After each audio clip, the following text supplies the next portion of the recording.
Okay, so you guys will remember last time we were looking at our different types of measures of benefits. We had things like the ratio of benefits to cost, or the largest level of benefits, or the net present value. And let's kind of look here at some of these in a historic sense. For example, in 1976, when we were looking at the Olympic Games in Montreal.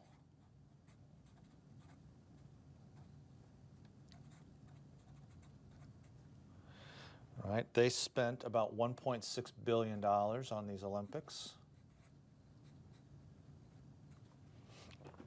And there wasn't much of a tax base there, right? So after the Olympic Games were over, the city still had a debt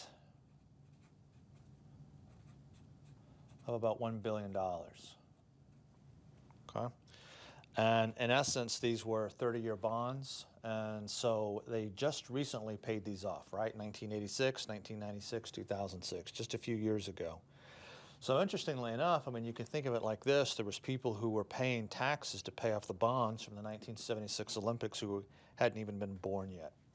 You got other situations like, say, the 2004 Olympics in Greece,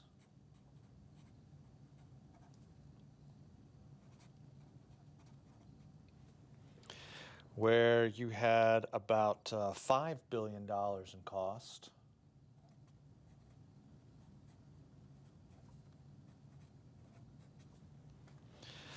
And they have never made back their money as well either.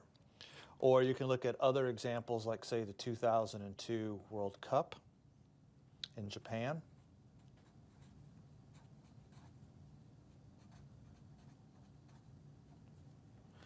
Here they spend about $4.5 billion.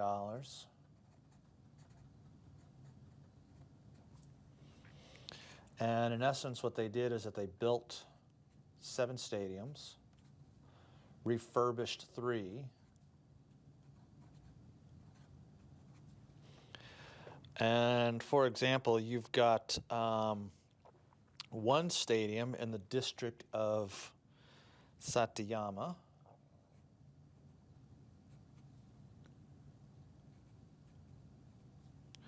They spent $667 million on this one. Seats about 64,000 fans, right? But the city spends about $6 million a year to maintain it.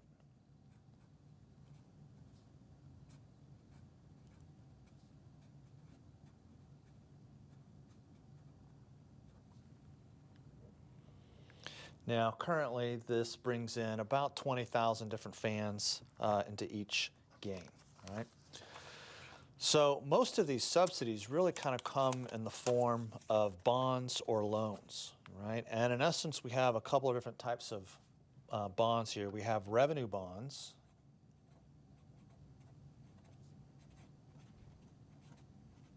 So our revenue bonds have to be paid off from stadium revenue, okay? So this, of course, kind of limits the subsidy aspect of the bond. In essence, it almost kind of becomes like an investment vehicle. So, for example, Ford issues bonds to build a factory. They're going to pay off those bonds through the car sales that happen at the factory, right? The other one is general obligation bonds.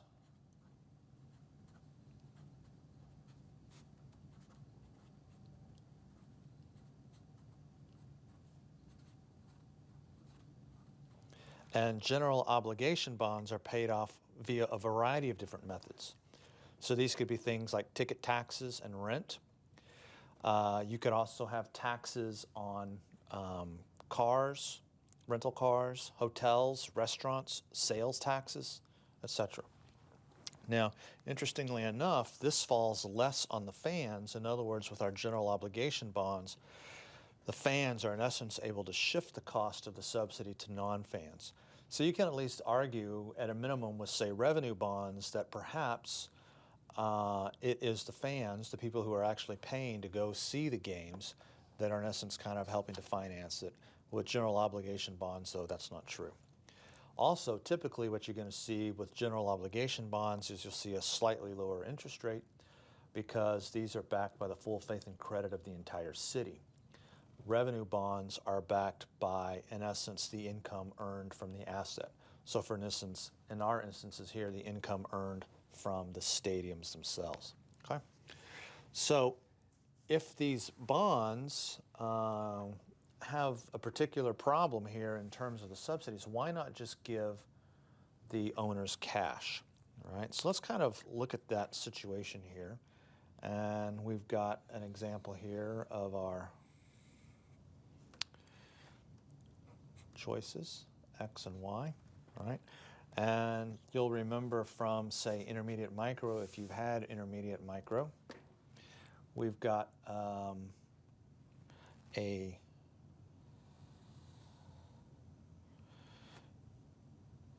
difference curve, right? And I'm going to call this guy, say, X1. And we've got up here, say, Y1, right? Now, when we see a change in the price of X, right, when we see the price of X falling, we know that our budget constraint is going to shift out like so. Okay. And we'll be on some other difference curve, and we'll be at some point here, say, X2. Now, I'm not going to put the Y in there as well, but in this example, it looks like that it actually goes up slightly. Okay.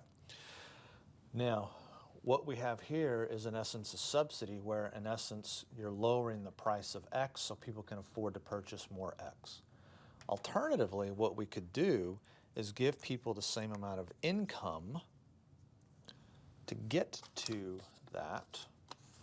And in essence, what we can see is we can see that through something like here, right, where it lines up with this, has to be able to give us the exact same level. So in essence, rather than giving people a reduction in the price of X, you can just simply increase income, right? And that's represented here by this 1Y. And what we'll notice here, and it's kind of hard to tell because of the thickness of these lines here, we can actually get to a point here where X3, and in this example we see here where it, say, Y3, we're actually at a higher indifference curve here.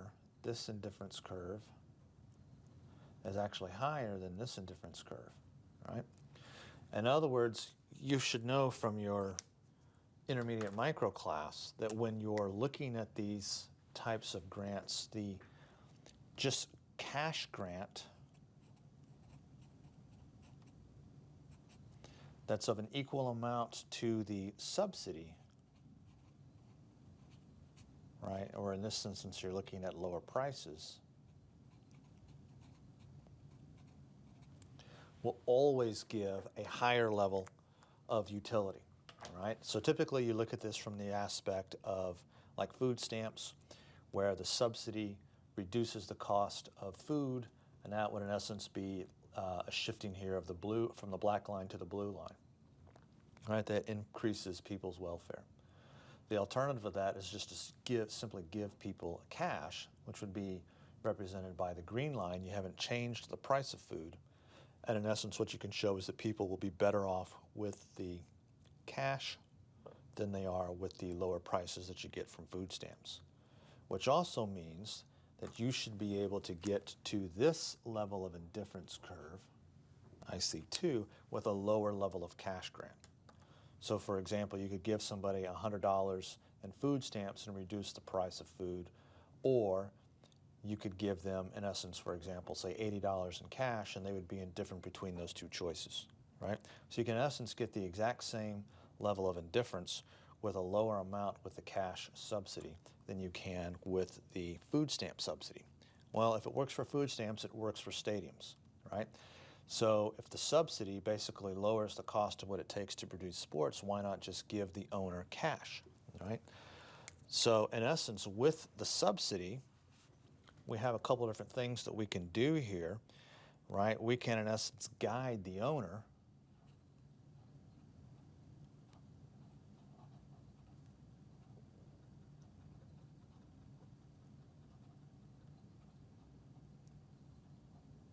to hire locally owned firms,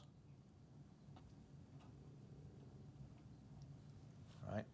So with the subsidy, the city can tell the owner, hey, okay, we're going to give you this subsidy for the stadium. However, you're going to have to hire local contractors. You can't hire some firm, if this is, say, in Dallas, you can't hire some firm out of New York to come in and build a stadium. It's got to be local, right? Now, of course, the problem with that is that oftentimes the people that are on the city council have a brother-in-law who owns a construction firm. And of course, who do you think has a tendency to get those contracts, right? Somebody's brother-in-law. You also have the idea here that the subsidy ties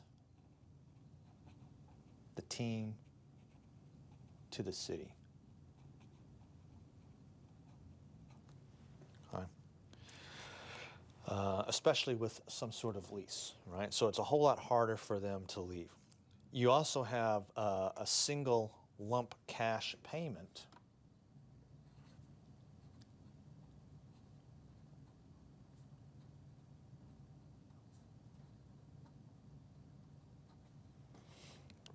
doesn't give the owner an incentive to manage the money well, right? So if the subsidy is based upon, say, revenue, it's a revenue bond issue, well, the larger the subsidy, the larger the team revenue, the larger essentially the size of the subsidy, if you can think of it like that, right? As opposed to giving them a cash payment. Well, now they don't have an incentive to run the team well. If the team is run well and wins a lot, or it's not run well and doesn't win a lot, they still get the same amount of money, right?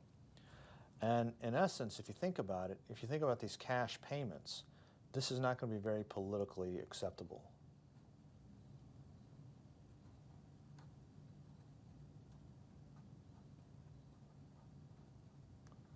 All right. So if you give somebody a subsidy in the form of revenue bonds or general obligation bonds, something that in essence shifts the blue line from the black line to the blue line, basically changing the price, that might be a little bit more politically acceptable than giving somebody cash, especially if they're a billionaire, right? Despite the fact that we know that giving the cash would actually give you a higher level of utility, or you could get the same level of utility at a lower price. So when we're looking at these subsidies, we have a lot of different issues that we need to kind of keep in mind.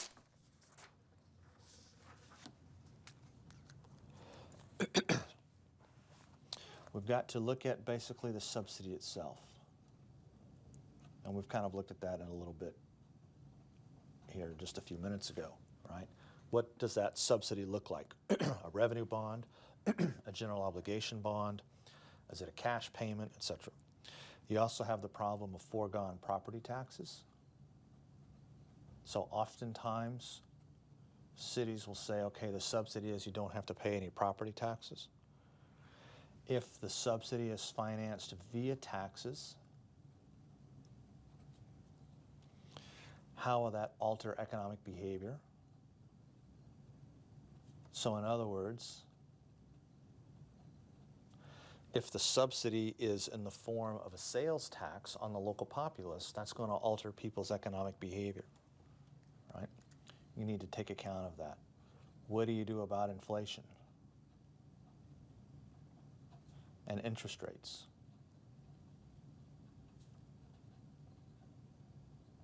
How are those going to affect the subsidy that's going to be paid in the future? And then you also have questions about simple uncertainty. It's not a foregone conclusion that it's going to get paid for, right? So let's kind of look at how we want to calculate this subsidy, right? So we have our annual subsidy.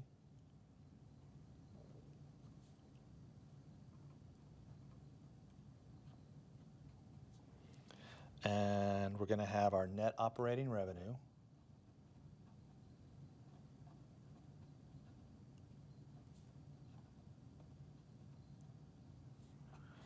And then from this, we're going to subtract a whole bunch of different things. We've got depreciation.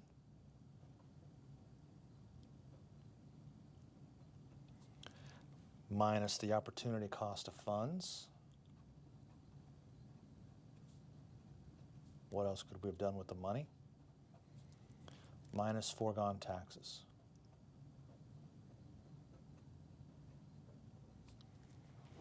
So net operating revenue to the city is usually defined in the lease agreement, right? How much is the city going to get, or how much is the city not going to get? We have depreciation, right? How much is the stadium depreciating from year to year? The opportunity cost of funds, the revenues and the expenditures that could have been made with the money.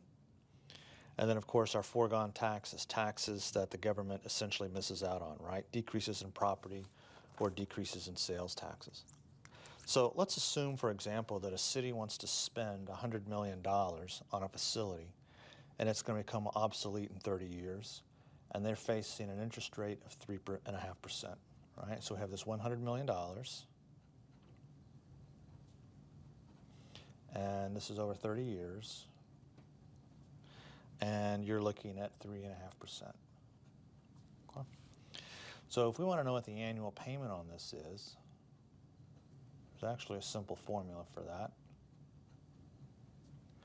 We have our present value, 1 plus I to the n minus 1, the number of years, divided by, so this guy is like that, divided by our I, our interest rate, times 1 plus I to the n, the number of years, right? Where in essence all of this guy right here is underneath.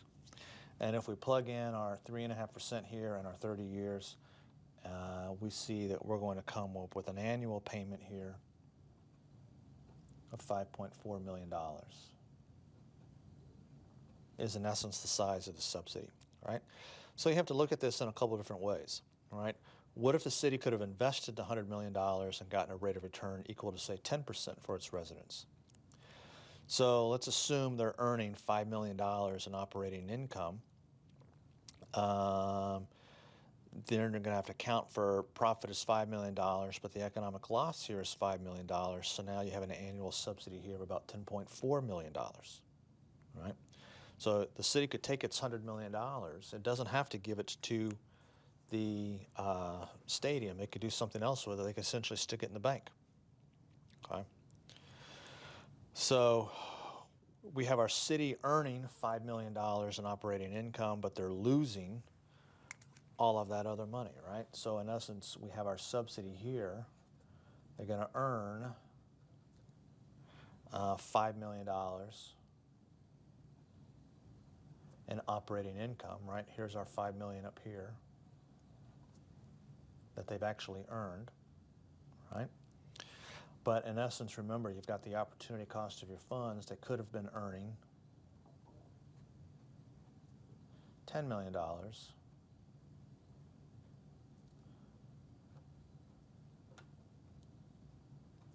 If they're getting a 10% rate of return on their $100 million, right? So in essence, we see here the actual size of the subsidy isn't, and this is the way what most people would do, right? Most people will look at this and they'd say, oh, look, we're essentially giving them $5.4 million. We earned $5 million in our revenue, right, our net operating revenue, because we made $5 million off the concessions. The city gets the concessions.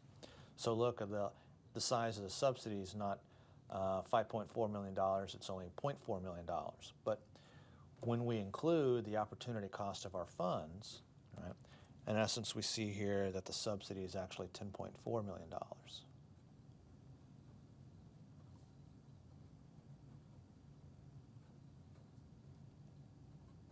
That the city is out, right? Because this guy right here is negative as well. He's not a positive number. So let's look at some real life subsidies that I think are interesting. We've got the Baltimore Ravens. They pay rent of $0. You have the Chicago White Sox. They pay rent to the city of $1. You have the Phoenix Suns and the Milwaukee Bucks. They pay no rent.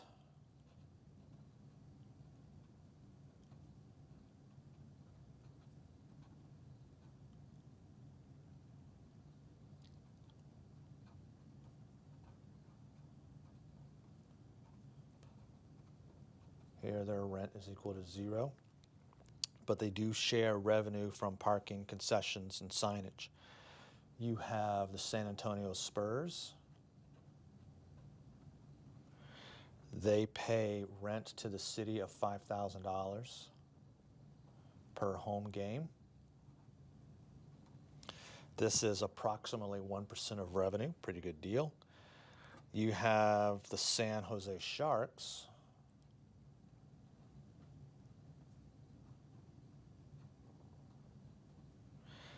They pay $500,000 per year to the city, plus 20% of all luxury suite revenues, right? So this is about 5% of revenue.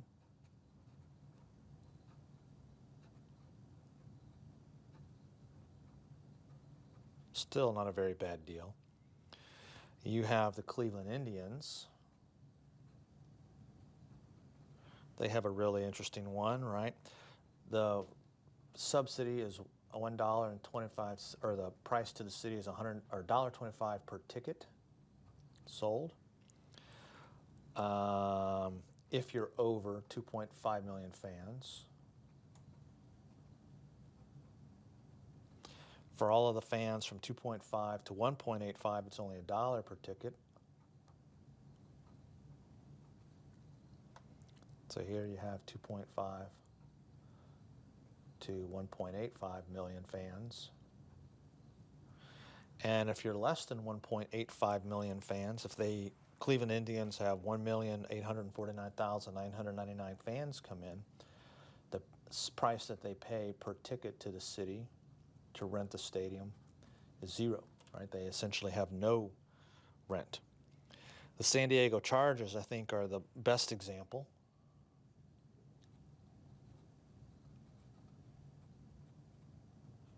So at one point in time, they, in essence, got paid for not selling tickets, right? So in essence, the Chargers would keep basically 90% of all their revenue, right? 40% is shared with the visiting team. But in essence, the city of San Diego paid the Chargers for every seat not sold. Okay. So if you think about this, you've got a stadium here that has 100 seats. Okay. They only sell 60 seats. So 60 seats here are sold. 40 are not sold.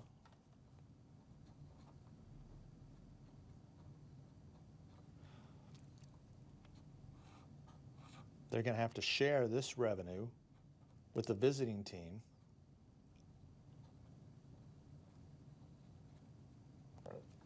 Okay. The revenue they get from these tickets that were not sold, right? 40% of the stadium is not filled. The city of San Diego pays the Chargers.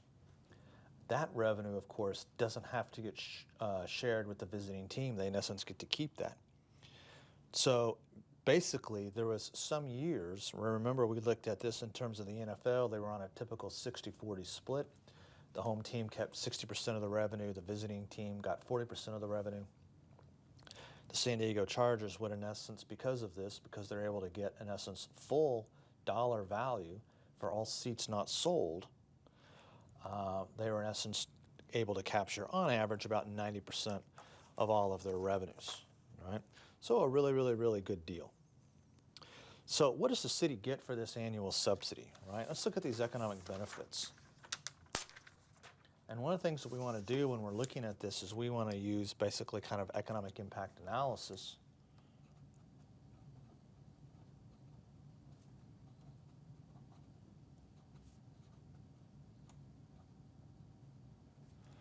Right. And with this economic impact analysis, we're going to have different types of benefits. We're going to have direct benefits, we're going to have indirect, and we're going to have induced. Okay. So let's look at an example here from some economic impact studies.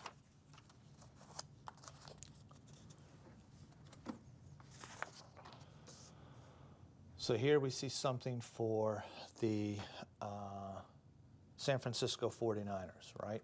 We see that this is going to generate an economic impact of $249 million. It's going to create, quote unquote, 2,230 jobs. It's going to generate $12.3 million in annual tax revenue. Building this proposed $600 to $800 million stadium. So how much it's going to cost. We're going to see this additional 1,350 jobs over this building period. Or let's look at another example here. Set that aside.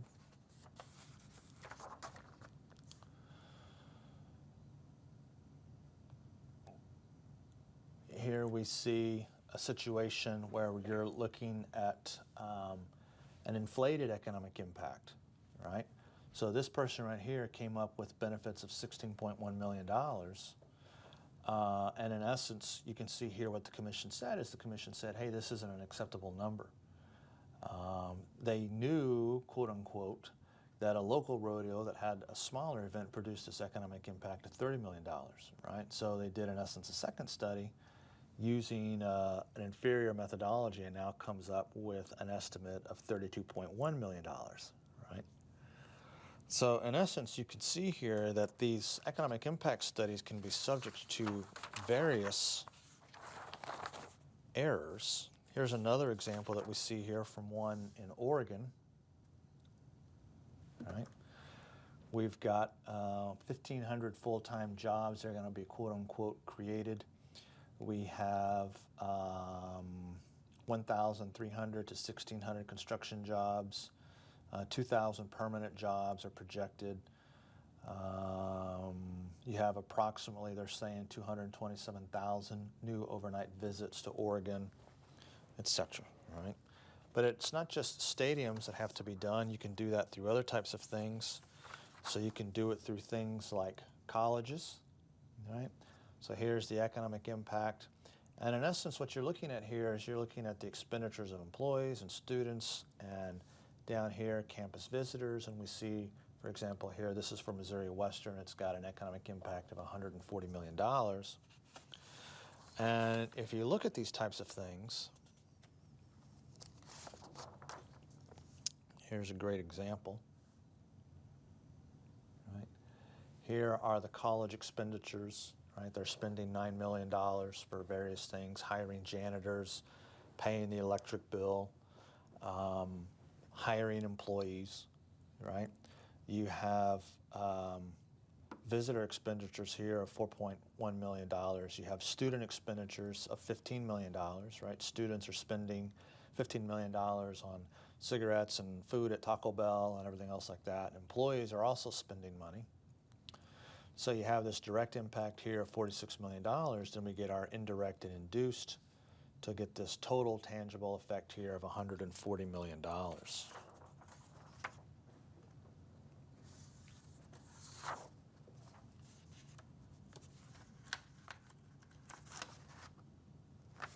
So when we're looking at these guys,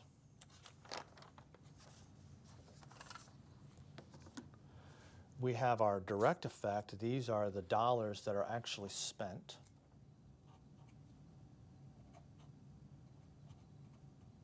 So for our stadium, this is going to be things like people buying popcorn, spending money on tickets, quote-unquote construction jobs, etc. Right? The indirect effect here is the resources that are spent to make this, right? So for example, if we're looking here at this direct effect and we were looking at, like we said, say popcorn and concessions, here's how much people are spending on popcorn and concessions. There's some indirect effect, right?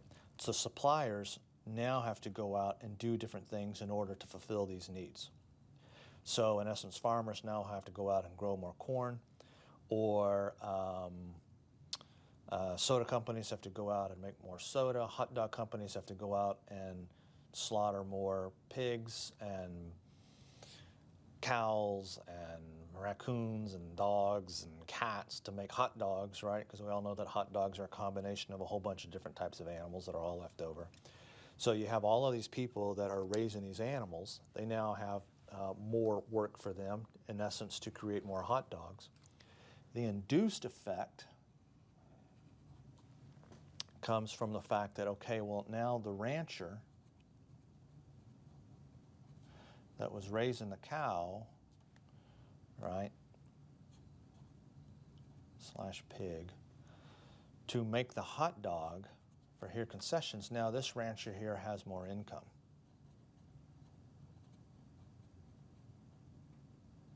And what's he going to do with that more income? Well, he's going to spend it as well. He'll spend it on things like a haircut or kitchen cabinets.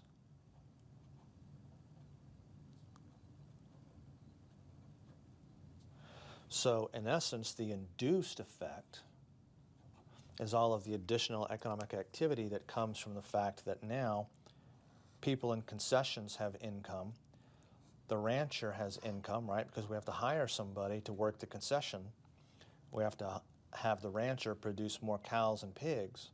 Now our concession worker and our rancher have more income, and they're going to spend that money on haircuts and kitchen cabinets. And now the people that make haircuts and produce kitchen cabinets also have more income.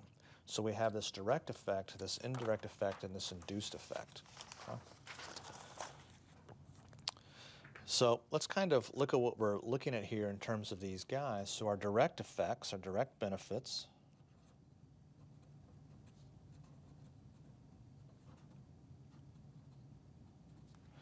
right? We're going to encourage residents to spend more of their income, is what we need to do.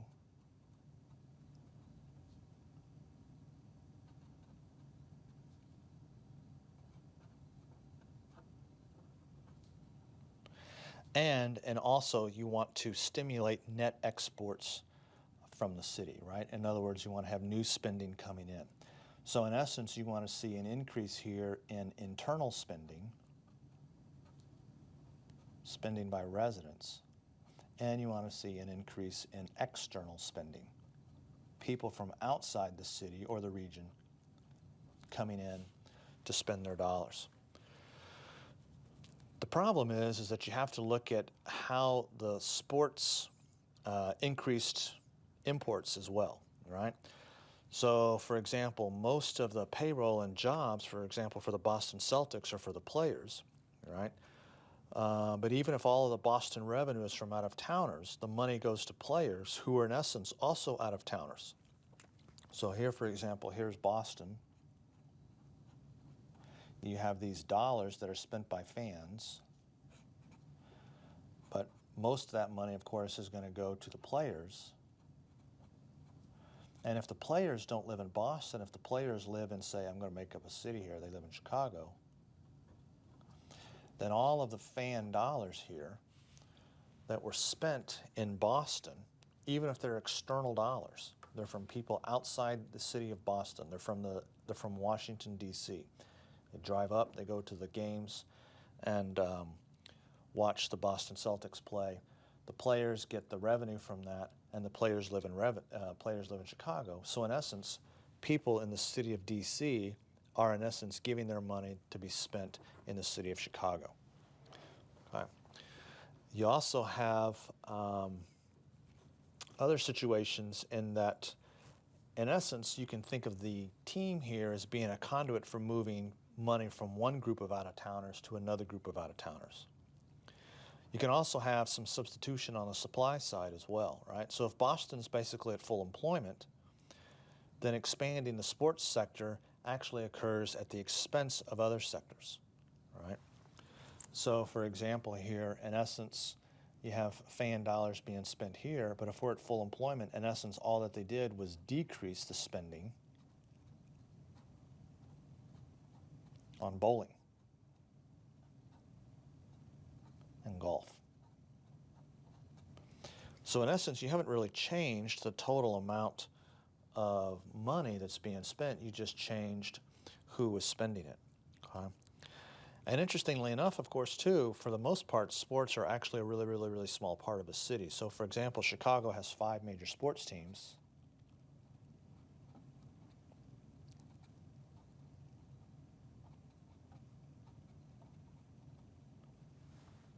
Okay. And these teams account for 0.25% of total payroll in the city. And if you look at income, 0.08% of income.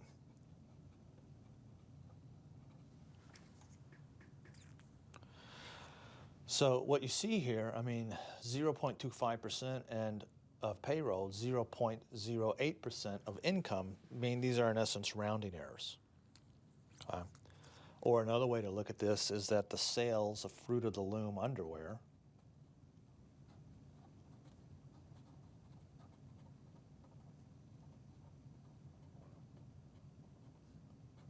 is larger than Major League Baseball revenue for all the teams, right? So we shouldn't have sports economics when we could possibly be talking about underwear economics, all right? So we have a lot of problems with these economic impact studies, right? In essence, remember, we only want to be looking at new activity. It doesn't make sense to talk about activity that has been rearranged, right? Like we saw up here with our spending on this. We also have to be careful when we're talking about the area of the impact, because oftentimes what firms will do that are doing these impact studies is that the benefits and the costs will be of different areas. So for example, what they might do is they might say the costs to Dallas taxpayers, but compare that to the benefits for the state of Texas.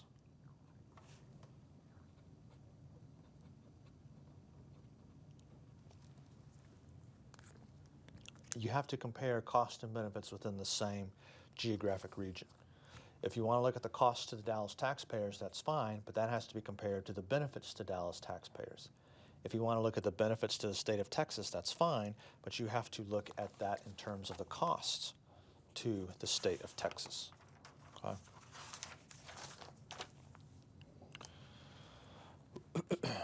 Typically, of course, what they'll also do is they're also comparing and confusing costs and benefits, all right? So, for example, when we're talking about here the cost of constructing the stadium, oftentimes within these cost-benefit studies, they actually turn that into a benefit, right? And in essence, that is a cost. The cost to build the stadium is a cost, right?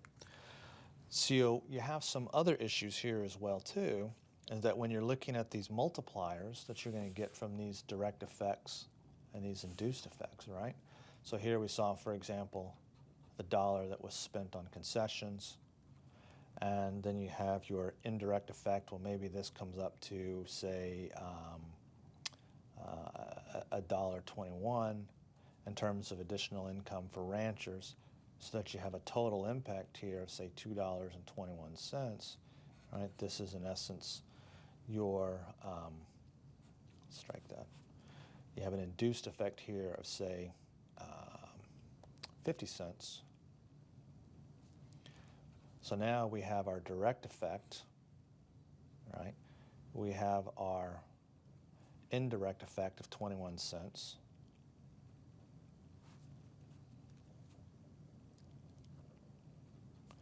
We have our induced effect of 50 cents. So that we have a total effect here of 171, right? This is in essence the size of our multiplier. What in essence we see here is that, oh, okay, for every single dollar of direct spending, we're going to get a total effect here of $1.71, right? In essence, spending this $1 actually creates $1.71 total, right? But remember, when we're looking at these multipliers and it can be based upon income or sales or whatever it is that we want to look at, right? You only want to be able to look at the new value added, right? In other words, if you count this, the spending from fans, you also have to count this, the decrease in spending on bowling and golf, right? So if you say to yourself, okay, the fans are going to have concessions, and because of that, we're going to see incomes for ranchers. You also have to include the fact that, okay, now there's decreased spending on bowling. And now people that make bowling balls and bowling pins for a living have less income, and therefore they will purchase fewer haircuts and fewer kitchen cabinets. So we have a whole bunch of different problems here. You also have to look at this from the aspect of which multiplier do you use. Are you going to use sales? Are we going to use revenue? Do we use employment?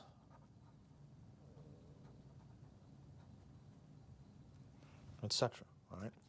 And then, of course, you also have to discount these future values as well, these future dollars. You also have to, if you're going to count all of these indirect and induced benefits, you also have to include all of the negative externalities.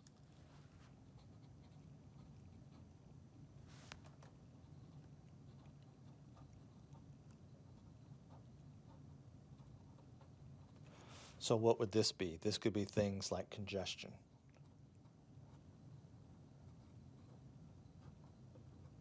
pollution,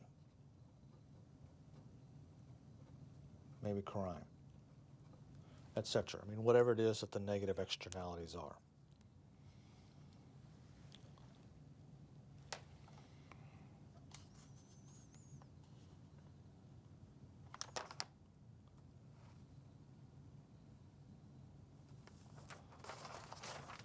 So,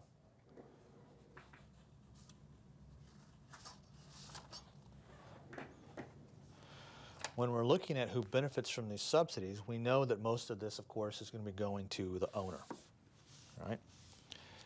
The owner is the one that's receiving the higher profits.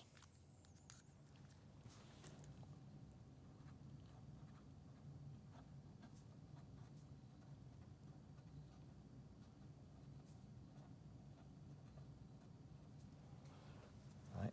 They're either going to have an increase in revenue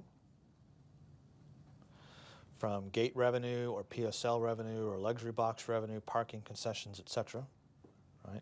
Or they're going to see decreases in costs, right? Rents going down, stadium maintenance is shifted from the team to the city, etc. The subsidy might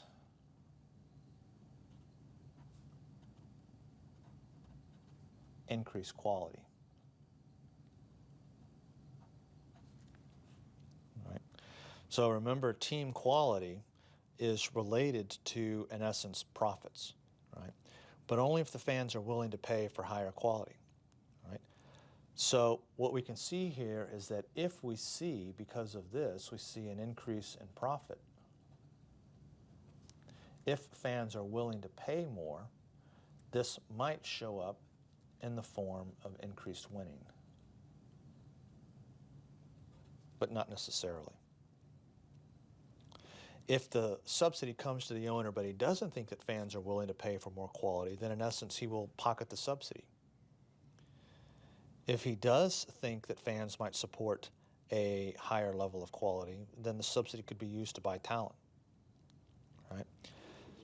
So you have this problem of here of, does the subsidy basically increase quality, right? Or does the owner take the subsidy basically and just put it into his pocket? And if you look at the evidence shows that generally, but not always, the owner tends to pocket basically most of the subsidy.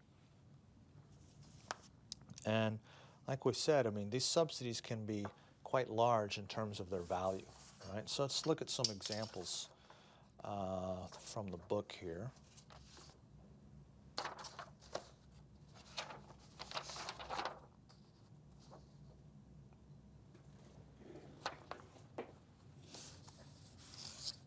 Right. When we're looking at these stadiums here, we can see how much of this was built with public dollars, right? We see that large percentage of these guys are built with public dollars. For example, here, Miller Park,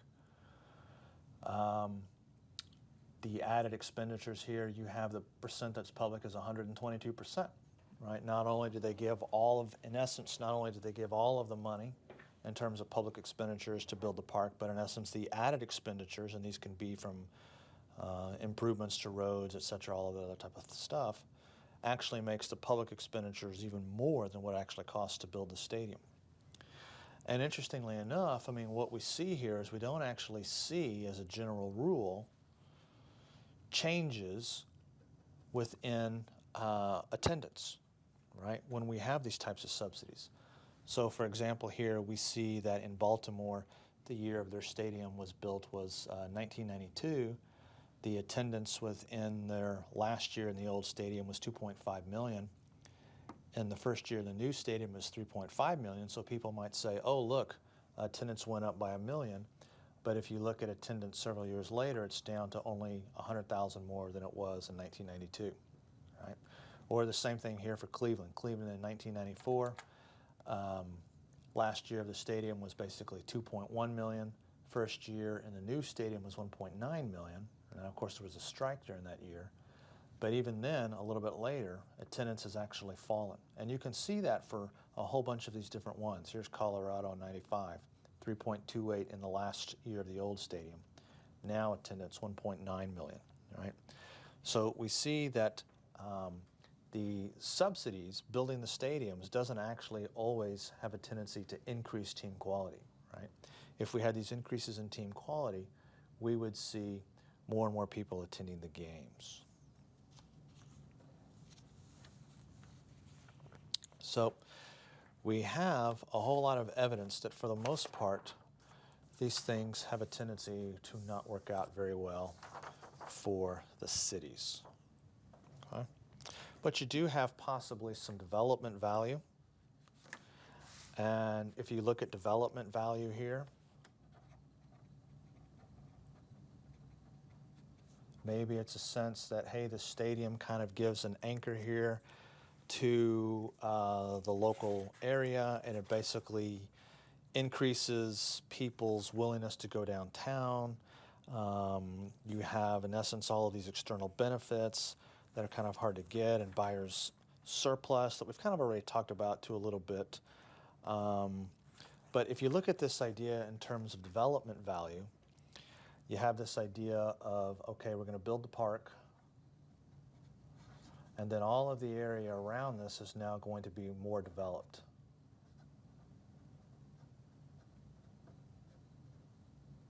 Right? Unfortunately, there doesn't appear to be a lot of evidence for that. So you can look at this in lots of different ways. You can look at it as changes in, say, manufacturing employment, per capita income, et cetera, in absolute levels or relative. You can look at it in terms of wages.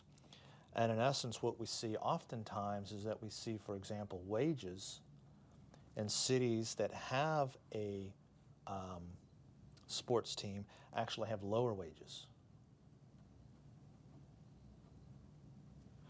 We would call this basically a compensating wage differential, right? People are actually willing to have lower wages to have a team, right? An alternative explanation to that is that possibly that taxes are higher, right? But the result is basically the same, right? So like we said, I mean, you could make an argument that you have a lot of the consumer surplus that the subsidy is able to capture, right? And we've kind of looked at this in a lot of detail already. Here's our quantity. Here's our price. Some quantity of sport Q1, some price P1, and there's some amount of consumer surplus here, and the subsidy is able to capture some of that. And there is an argument for that as well. But for the most part, it doesn't appear that the subsidies work the way that they're supposed to, right?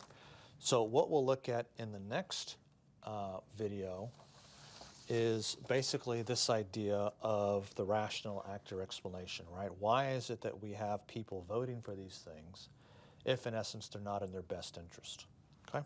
And we can use something called the median voter model to help us understand that situation in more detail. It's just what we'll look at here in just a few minutes.